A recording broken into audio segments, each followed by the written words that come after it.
Hello guys, once again it's Matt, and today we have another video. Thank you all the members, all the patrons. Make sure to subscribe and let's get into it. Today we are going to check it out, some of the defensive maneuvers. We are going to do two parts on this. I want to explain four basically defensive maneuvers on BVR. I was doing some BVR videos basically explaining everything, how to do BVR, etc., how radars work and everything, how to do the keybind, so check it out. And today we're going to do the first one with the more basic ones, and then we're going to do the more advanced ones in another video coming very soon. The objective is to actually make you learn how to use defensive maneuvers to actually fight against other aircraft, okay? So yeah, on a BVR radar guided missiles kind of situation, right? So we have the two ones that we're going to talk about. The first one is flying low. A lot of people know this, a lot of people don't. So yeah, probably the easiest tactic out here. If you fly low enough, like really low, you can confuse the enemy's radar into thinking that you are flying lower than you are. That happens because when you are flying low enough, the radio waves bouncing back from the ground will kind of overwhelm the radar. The filtering system of the radar basically builds a gap on the radiation there that it's receiving. That's a target, right? Oh, it's a gap. Oh, that's a target. That's a moving target because it's a pull stopper or not, right? If it's not, you're not going to see anything but the pull stopper, right? And in that gap, it can be bypassed if you fly low enough, and it will just overwhelm because it's too much radiation. The radar will actually think it's the target, but it's actually a lot of the ground radiation. You can also use the ground to anticipate the missile in an attitude that you fly and make the missile crash. And yeah, you will see it right here. So yeah, just flying around. And the objective is to fly as low as possible. The difficult part is actually paying attention on what you are doing. You are not looking at your six, you are not looking upwards. So it's not a very good tactic, but overall, right?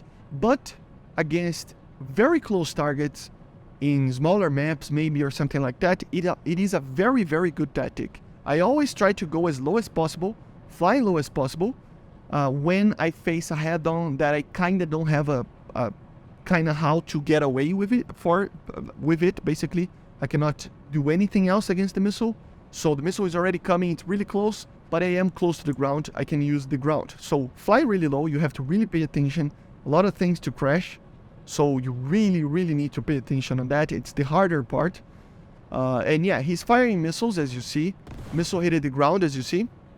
Missile anticipated before I was there and hit the ground, as I said. Just keep flying low. Flying low. The missiles will do everything else. You don't have to fly or chaff or anything like that. Just fly low and the missiles will miss you. Okay? Very fun and easy tactic. It has its applications. Not every match you can use it, but still.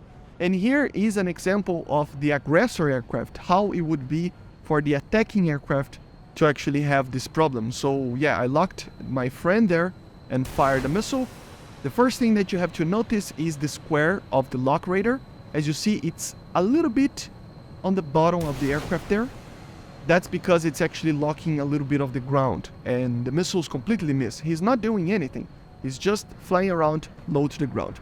So this is the first tactic that you have to use. The second one that is a little bit more complicated, but is a little, it's still a basic maneuver. It doesn't have the most capabilities ever as the other two that I'm going to talk about in the other video, but it does help a little bit. So yeah. It is better when facing Fox 3 missiles, but it still can be used for Fox 1s as well. It is literally, the objective is to literally turn 180 degrees. It is basically going cold. This maneuver, it doesn't have a name or anything like that, you just go cold, right? Me and my friends always say. So yeah, you're basically making the missile work harder. Imagine that you are flying towards the missile, so you are helping the missile. If you turn 180 degrees, you will make the missile work harder. This is problematic in some areas or not.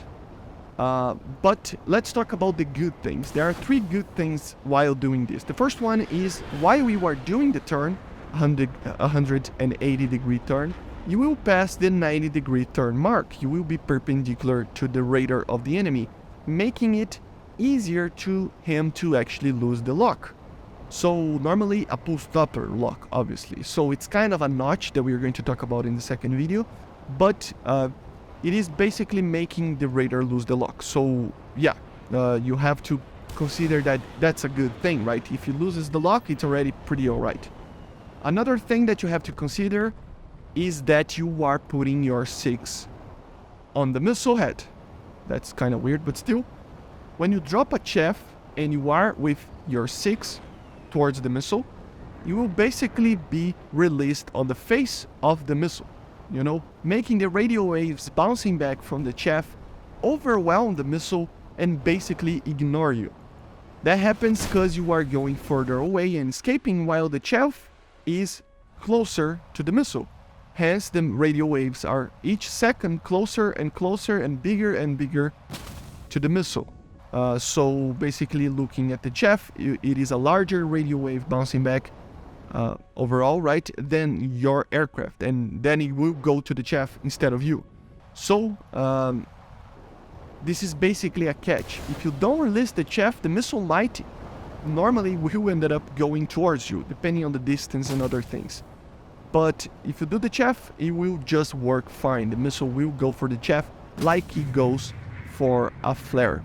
The third thing is that post-Doppler radars, or radars in general, right, missiles in general, they don't like attacking cold aspect targets. They have a less of a range. They're just problematic things for these radars and these missiles, okay? So it's a plus that it will be easier to defeat the missiles nonetheless, because the missile, basically the way that the waves bounce back from the target due to the Doppler effect and other things, will make the frequency change, and it can make the missile just goes AWOL, right? Basically that. One thing that you have to, consider is that once you actually do this, you are actually making your 6 vulnerable, right?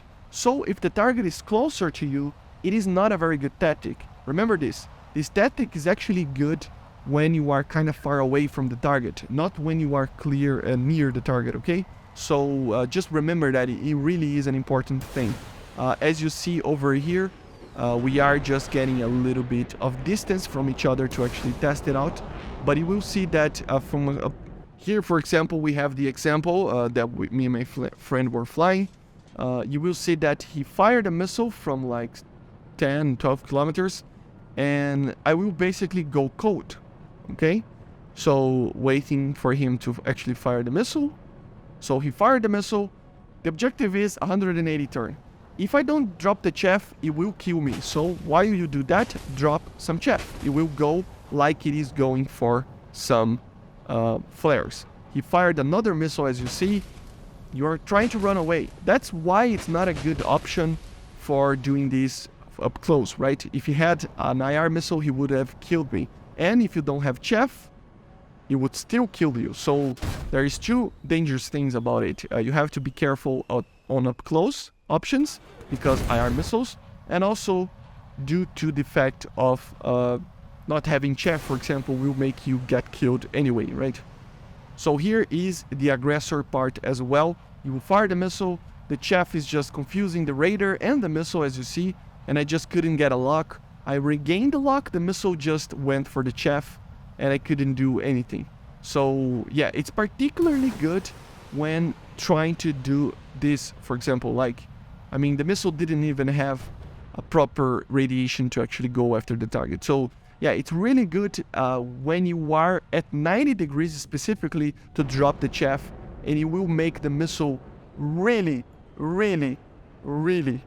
go for the chaff instead of the target if you do this, because the radar will actually try to reacquire the lock, but then there is a lot of radiation coming back from that because of the chaff, and then the radar kind of doesn't have a lock, and you lose a lot of time. You're trying to regain the lock and basically misses the target, right?